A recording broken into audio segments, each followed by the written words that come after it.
So today I'm building a foam-free sculptural table arrangement using moss and green trick and some speargrass. This one's great for stuff like fun dinner parties, editorial shoots, or clients that want something super clean and sculptural with not much use of flowers. For structure, I'm using a chicken wire nest that is weighted down in a low ceramic vase. With the structure, I create like a cylindrical shape with the mesh which goes inside the vase. Once I've put that mesh wire inside the vase, I then go around the outside of the base of the vase. You can attach the outsider layer of mesh wire that goes around the vase in whatever way you'd like.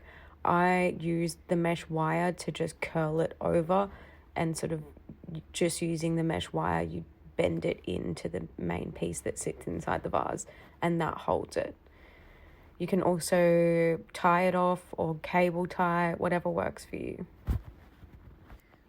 The first stem in this was green trick, was the focal.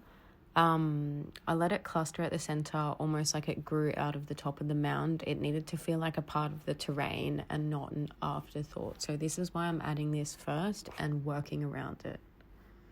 Next, I've got the moss. So with moss, there's two different ways you can do it, and it's all based on feel. See how I've placed it in here, and I've literally carved it into the mesh wire with my fingers. You can poke it through and it sort of threads and holds in. If you ever feel like this is not holding enough because maybe you've got a weirder shape that you're doing, you've done a different mesh base, you can use these. This is a moss pin. You can get them from all the generic floral sundries shops, and you can literally just push that through, and if you can reach the inside of it, then you can sort of twist the back of it and that'll grab. You don't always have to twist, sometimes it'll just grab, but yeah, it's really you sort of feel as you do it kind of thing.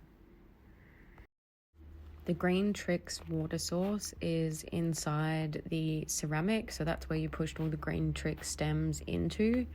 And the moss, you would always spray with a water spray bottle when you finish this, especially if it's a large installation that is meant to last more than a couple of days, because moss dries out surprisingly pretty quickly.